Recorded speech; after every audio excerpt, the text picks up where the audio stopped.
Welcome, fellow plant lover. Has a branch broken off your Christmas cactus? Are you just interested in taking a cutting?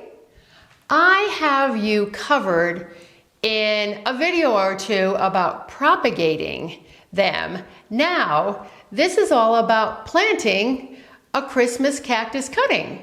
Or actually, I'm going to be planting a few, and I'm going to be planting them back in with the mother plant. So stick around for that.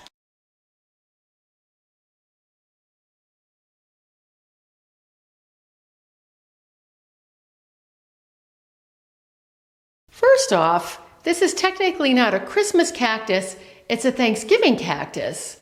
People call it a Christmas cactus, but it is actually time to bloom around Thanksgiving, whereas a Christmas cactus is time to bloom around Christmas, and we want our Christmas plants generally right before Thanksgiving or right after Thanksgiving. And here is the Thanksgiving cactus leaf. It's very notched.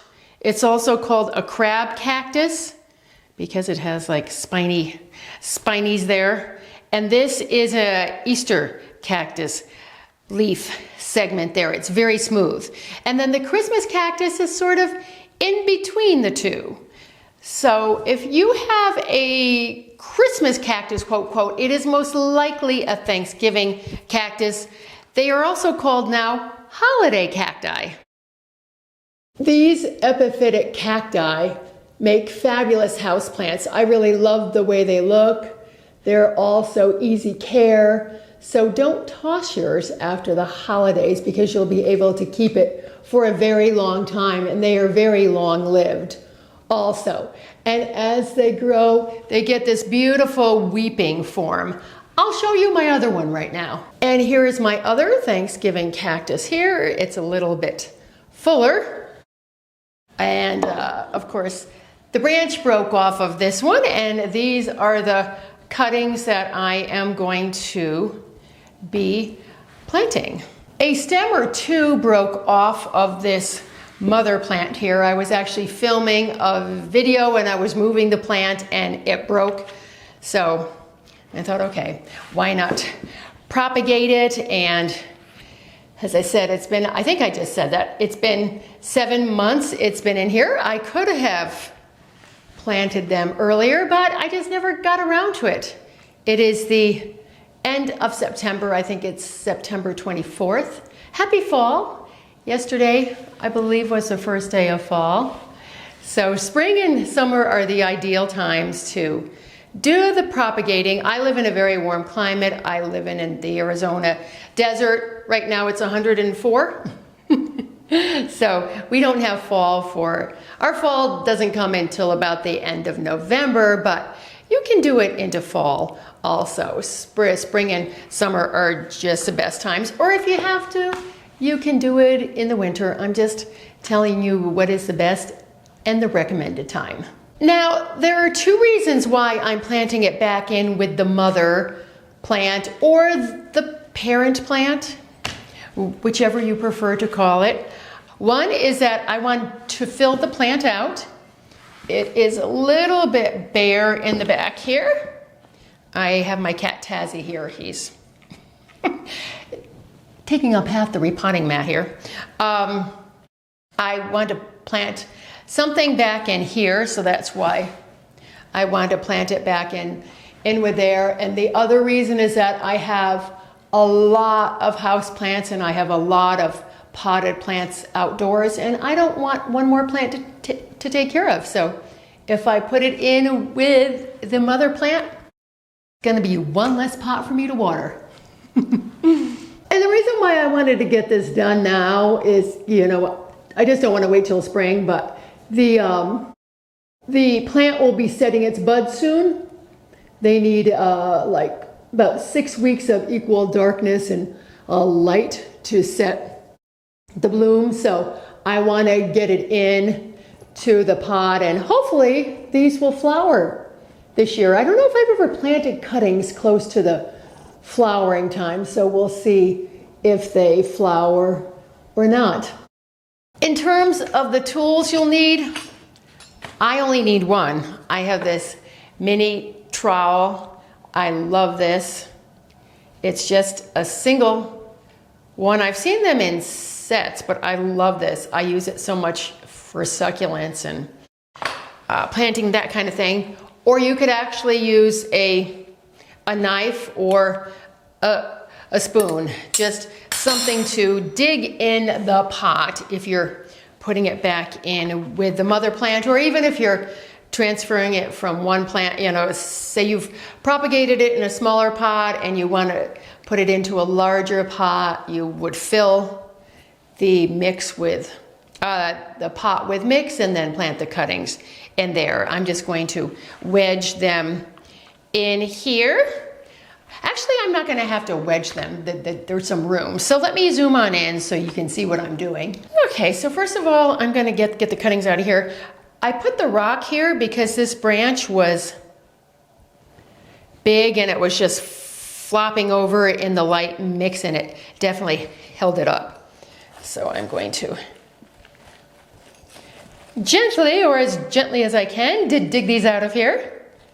I don't know if these have rooted into one. I guess it has. Oh, good. So this is one here. And as you can see, there aren't a ton of roots on them. They don't have a really extensive, because they are epiphytic. The roots are mainly for anchoring onto other plants. And let's see what the size of this, bigger one is here. Oh, this one feels as though it's got more. Come on. There we go. Here it comes. And there is this one here.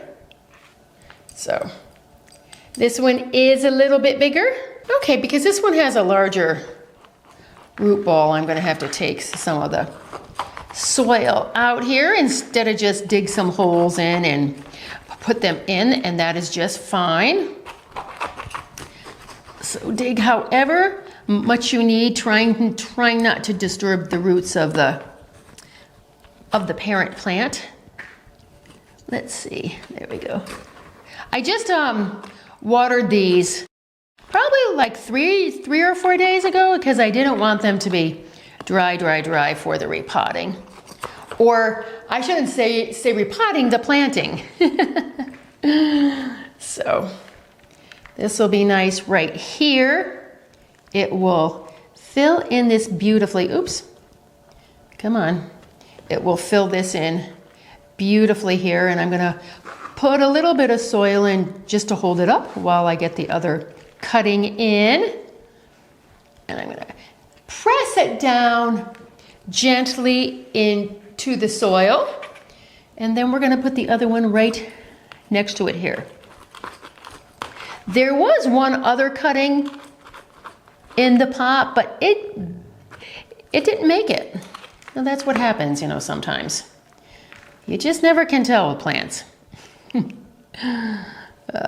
But this gives me just enough, actually. So I'm gonna just go around and fill this all back in. And that's it, easy as can be. This applies to other plants too. If there hadn't been enough room, I might have had to take the mother plant out and readjust it in the pot to get the cuttings into, or put it into a larger pot. But this fit in just beautifully, and look at how nice it has rounded out the back. Not quite even, but that's okay. It's fuller than it was, and it does go against a wall. So. And if you noticed, I put the rock here again too, just to hold it up, because it wants to flop over this way, so that just kind of steadies it until it gets really rooted in. But I'm very happy with this because it is going into its showtime soon. Here's the other one side by side, so it can touch its relative before they get separated. And this is the repotting mat I use that I had under the cactus I was repotting. I love it. I'll leave it linked down below. I only talk about products I really like on here and I've used for a long time, or I use like my Felcos and my Fiskars. If you'd notice, I don't do any ads or any brand sponsorships at all. I just like to talk about what I really love. So now I'm going to put this plant back in the same spot it was growing in.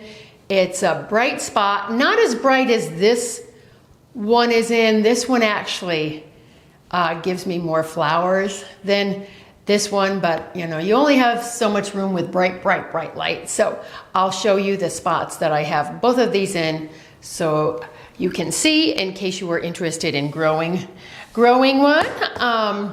Let's see. Oh, I'm going to keep this, well, it's not dry because the plant isn't dry and the cuttings aren't dry, but I'm not going to water it for at least 5 to 7 days. We are very warm now and very sunny, I'll see. I want it to like halfway almost dry out. I don't want it to dry out because these are still, you know, rooting, but they're not like cactus that grow here in the desert that can go dry for months. They grow in the same environments that orchids grow in. So that's why it's good to plant them in a chunky mix, like an orchid mix, a succulent mix. This one is planted in half succulent, half orchid mix because you want it to really, the water to really drain out. So after they have settled on in, which will be probably like a month, they'll be all settled on in, and then I will resume the care as usual. But you want to have them in a bright spot. They do best in a bright spot with no direct sun, or at least no direct hot sun. And that's what they need to bloom because we are coming on up on their showtime. Here is the one that I just planted the cuttings into. It sits on the bottom shelf of my plant table. Gets nice bright light, but not as bright as the other one. And this one is in a little bit brighter light, although it may not look like it from here, but that's because there's so much light coming in through the window over to the left of it. So it gets a lot of nice bright light, especially in the afternoon. While we're here, I just wanted to show you a close-up of all the leaves and how notched they are there on this Thanksgiving cactus. And a grower once explained to me that they sell Thanksgiving cactus as Christmas cactus, calling them Christmas cactus because they bloom earlier and they are apparently sturdier to ship than Christmas cacti are. Whether that's true, I'm not quite sure. I've got an Easter cactus, but I don't have a Christmas cactus, but I just wanted to show you those cool leaves, AKA the crab cactus.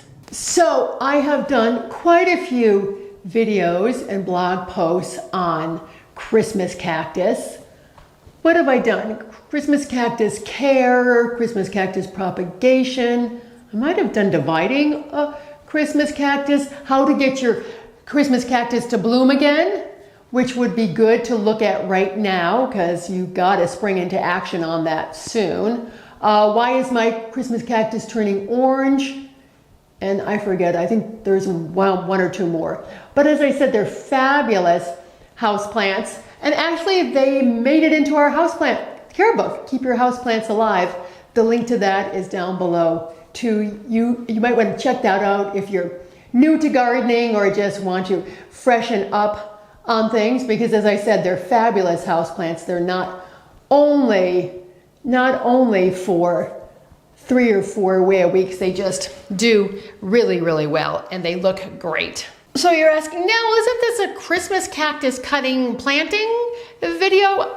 Well, yes it is, but I just wanted to show you my raindrop peperomia. It's flowering, it flowers every year, but it's just a preview of the next video to come because I haven't done a care video in a little while. So I think it's time, and this is a fabulous, gorgeous, beautiful plant. So I just wanted to show you the crazy flowers. If yours has ever bloomed and you're like, what's that? It's a flower. So I hope you have found this video to be helpful.